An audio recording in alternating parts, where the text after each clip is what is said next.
Hey guys, welcome to what is EDH Part 3 of 5, choosing the right kind of mana ramp for your deck. What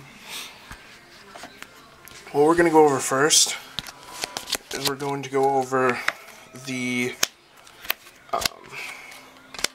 commonly used mana ramp, which is like mana rock type things. But I mean, Everflowing Chalice is really good. The only problem is you wouldn't want to put this in a multicolor deck. You'd either want it in colorless or you'd want it in single color deck. Just because if you're running 3 colors or so, it's not really going to be helpful. Because you're just going to get a crap ton of colorless mana. Lotus Petal, it's a free mana. I mean, it's good in any deck. Yeah. Soul Ring is an EDH staple. Now, I'm not saying you have to have it in every deck, but it's really good. It's banned in 1v1 French rules. But Commander is a casual format, and it all depends on your play group. So yeah. Mana Vault. Say 1 drop, you add 3 colors to your mana pool. It doesn't untap during your untap step. You may pay 4 at the beginning of your upkeep to untap Mana Vault. And then it deals 1 damage to you if it's not untapped. So yeah. Mind Stone, again, it's one of those things that's probably best left in monocolored decks. It's not bad, I mean it draws you a card, but it's really not. It's not particularly amazing. Now, these ones are going to go over. Signets. These are really good in multicolor decks. Like, the particular 2 I have here is Selesnya and Azorius, so I'm making Rafik EDH right now. But you pay 1 colorless to add a blue and a white, a green and a white, or green blue, red black, blue black. There's 10 of these, 1 for each color combination possible, and they're really good. They're definitely not meant for every deck, but they make a lot of EDH decks faster. So if you're playing 2 colors, obviously you need to put yours in there. The more colors you get, the less and less it's needed, though. Extraplanar Lens is the next one we're going to go over. This isn't really mana ramp, it's mana double. So, you exile a land you control when it comes into play, and lands with the same name, whenever they tap, they double. You get an additional of that color. So this is only good in monocolored decks. This particular one is in my mono black. But this video is going to go over all the different colors. Yeah, and then we have Gilded Lotus. It shines in monocolored, but it's good, I think, until you hit 3 colors. Probably 1 and 2 colors is acceptable. I mean, some people run it, and I've seen people run this in 5 color, but it all depends on how heavy colored spells you have.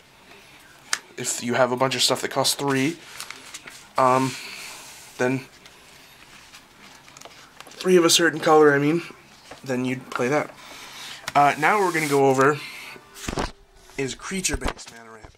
Now these are more acceptable in multicolor decks. Like Solemn is played in most EDH decks.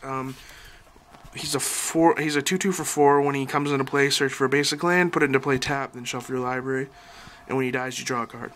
So he's good in monocolor, but he's really good in 5 color or 3 color or 2 color.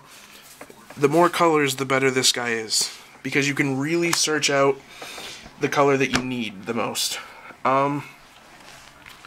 Birds of Paradise, again, it could be in mono green or it can be in multicolor. The more colors you have, the better it becomes. It's kind of like that. Birds of Paradise is really useful. Bloom Tender, if you're playing 5 color, you need this. because what it does, for each color among permanents, you control, add 1 mana of that color to your mana pool. So if you have a 5-color general and he's out, this taps for a mana of each color, so you get 5 mana. He's really not that good in monocolored. Like, the more colors you have, the better he is. I'm waiting for them to release a 4-color general. That'd be pretty fun to play. If you're running green, Wood Elves has to be in your deck most of the time, depending on the deck you're playing, obviously. But it can search out Shocks, it can search out Revised Duels, it can search out anything that has Forest in the type. You can even search for the Dryad Arbor with him. So he's he's strong. He's not the most powerful creature, obviously, but he's really strong. Then we have Oracle of Moldiah. This is an all-around good creature. I mean, it gets a little weak once you have 3-4 colors. Once you have 5 colors, sorry. But 3 and below is really, if you have green in your deck, you really should run this. I mean, I think it's like $1, maybe. It's really cheap for how good it does. You play an additional land, play the top card of your library, reveal. If it's a land, put it into play, so that's any land, even non-basic. And now the new Gatecrash. Sylvan Primordial made it into this video just because he's really good. He's a 6/8 for 7 with reach. When he enters the battlefield, if you're playing a 4-player game, this is really good in mono green, or it's not good in 5s. 5-color, I mean. It's too much. But destroy a permanent for each on each player's field except your own. Search your library for a forest for each permanent destroyed this way. So I mean, it's really good in monocolor. It's not bad in 2 or 3 color, but it's really slow in 5-color. And now the last set we have is Spell Ramp. This is all I have on hand right now. This is all extra stuff. Pretty much, I mean, there's Sky Shroud Claim, there's Kodama's Reach, which is just a arcane version of Cultivate. Anyways, so pretty much what these do is you pay a mana cost, search your library for a basic land, put it into play tapped. So, I think that every deck that's not colorless should run some basics.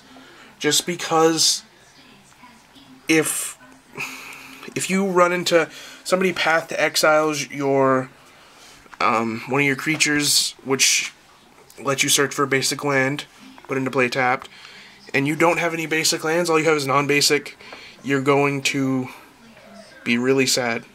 You lose a creature and get nothing. Also, people play things like Rune Nation, which destroys all non-basic lands. I mean, it's just really good to have basics in your deck. Like in my Animar I have, which is 3-color, I think it's like 16 or 15 basics. I mean, it's really good. I don't run any mana ramp spells, I run mana ramp creatures, because it's a creature-based deck, but, I mean, yeah. So that is part 3 of 5. This was how to balance your mana ramp. So yeah, thanks for watching. The next part will be out tomorrow. MG Extra Fun out. I hope you enjoyed this. Don't forget to like, comment, subscribe. Thanks for watching.